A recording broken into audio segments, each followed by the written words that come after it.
Hello my dears and welcome back to my corner of the internet. I'm Shannon and today I've got a monthly reading wrap up to share with you guys. And today we're going to be talking about all the books I read in June 2024 in case you're watching this from the future. I read 8 books this month, which is pretty good. Only one was a 5-star. But that one was excellent, but I also had a lot of 3s and 4s, a lot of 4s. So it was a good month overall. So we're just gonna get on into it. We're gonna go in order of most recently finished to the first book I read in June, because that one was the 5-star. We're gonna save that one for the very end. So the last book I read in June, I sneaked it right in there, right at the end, and that is The Second Mrs. Strom by Kira Rauda. This book got 3 stars from me. It was a sequel to a book I had read years ago, probably 5 or 6 or even 7 years ago, called Best Day Ever, and it features the same main male character in it. So I was excited to see what he was up to, but it was it was a bit repetitive. But if you sort of like those quick, easy reads, and especially if you've read the first book and you're curious what Paul is up to, I would definitely recommend the second one. I enjoyed it. It was just nothing really special, you know, if that makes sense. After that, I had a reread, and this was The Bell Jar by Sylvia Plath. I gave this one 4 stars. I read this for my podcast, THC Library, and I had read this book first when I was a teenager, probably 17 years old. And reading it this time around was interesting because I know a lot more about Sylvia Plath and the ways in which this book mirrors her life. It's very good. It's very good in that it definitely crawls underneath your skin in a very spectacular kind of way. At least it did for me, especially the second half of the book. The first half and the second half of the book almost read like 2 different books. In the first half, she's living in New York City, doing an internship at her dream job, and then the book carries on as her decline starts to get deeper and deeper, and then we're just kind of in her mind frame as she's spending time in different mental health facilities, going through very traumatic things like electric shock therapy, and just knowing that these are fictionalized accounts of things that she went through. Because this book was originally published under the last name Victoria Lucas. I want to say Victoria Justice, but no, Victoria Lucas. So she wanted to get it out there without having her name attached to it, because before this book came out, she had a collection of poetry come out. So I guess she wanted to put it out there without being too closely tied to it. And so this book came out in January of 1963, and by February 1963, she had passed away. Very sad, but I think it's an important book to read to sort of bear witness to what she went through. And it also touches on a lot of interesting topics like gender roles in the 1950s, the differences, the way that men and women are allowed to view their own sexual experiences, things like that in the first half of the book. And then the second half of the book really just digs in deep to her mental illness. Very sad. Oh, next up we have, hang on, let me get a hold of it here. This cover is driving me nuts. It's got one of those flaps and it keeps, anyway, a horror movie. I always want to call it a horror movie by Paul Tremblay. I liked this a lot. Again, it was another, let me just double check. Yeah, 4 stars. I really liked it. Paul Tremblay in general is a really interesting author to me. I always find his books incredibly fascinating. My favorite so far has been The Pallbearers Club, although I haven't read Head Full of Ghosts yet, which I know is a favorite for a lot of people.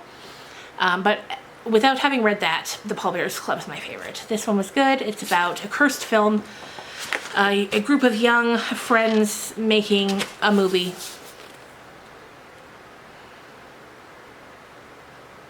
And then it's also, so that's the past, and then in the present, the movie's getting a reboot, a remake, and only one member of the group that made the movie is still alive, and so it's him sort of reprising his role. That's all I'll tell you without telling you too much. Another 4-star. After that, before that, we read Chaos at the Lazy Bones Bookshop. Yeah. This was fun. It was just a fun read. I loved it. If there's more in the series, I will read those as well. This one for me was a 3.5. Just a lot of fun. It's about a small town that's Halloween themed all year round, and there's a murder, and that kind of stuff doesn't happen in this town, and so it kind of kicks off this whole ordeal, and it was so much fun. And I think if you love cozy mysteries, you'll like this book. After that, or before that, we had You Like It Darker by Stephen King. This is a short story collection. I love Stephen King's short stories. In my mind, that's where he shines the brightest. Like, I love a lot of his novels, but he just knows how to pack a punch with these short stories. And look at this. Look at this cover. There's a gator on there, which I didn't know. I didn't know until one of you guys commented and was like, love the alligator on the cover. I was like, oh, you're right. I thought it was an island. But once you know that, it's very obviously an alligator, which makes sense for the stories. Anyway, ton of great stories. Loved it. If you like short stories, if you like Stephen King, if you like Stephen King short stories, I think you would like this. Some are really, really good. Some are fine, but there are enough that are really good to make it worth your while. And then we read Like It Never Was by Faith Gardner. This was a 3-star. This one I found, I'm trying to remember, like, this is what I'm telling you, like, it was so kind of forgettable that I'm having trouble even, like, remembering what it was about. But I do now. It's about, again, it's like the past and the present, two different timelines. So in high school, there's a terrible accident where this woman causes an accident. This young girl, she's a teenager at the time, she's standing in the road dressed as Bigfoot, and she runs another girl off the road in her car. She was just trying to scare her, ends up causing this terrible accident and giving this woman life-altering disfigurement because of it. And then it's just this, she's going through all this guilt and trauma, and then there's a twist, and it wasn't overly memorable for me. I think some people will definitely like it. Just wasn't for me, and that's fine. That's fine. Then before that, we read Big Swiss by Jen Beagin. This was weird, and I liked it. It was another 4-star, and it's about this woman named Greta, and she works as a transcriptionist for a sex therapist. And as she's transcribing the tapes that he sends her, she starts becoming really fascinated with one of his patients, who she nicknames Big Swiss, just based on, because of course she doesn't know their real names. And then out in the wild, she ends up quite accidentally running into this woman, and then sort of lying about her life so that she can become friends with her, because obviously she can't tell her how she knows her. And it becomes a whole thing. They have this whole relationship, and I just thought it was very interestingly written and presented and beautiful.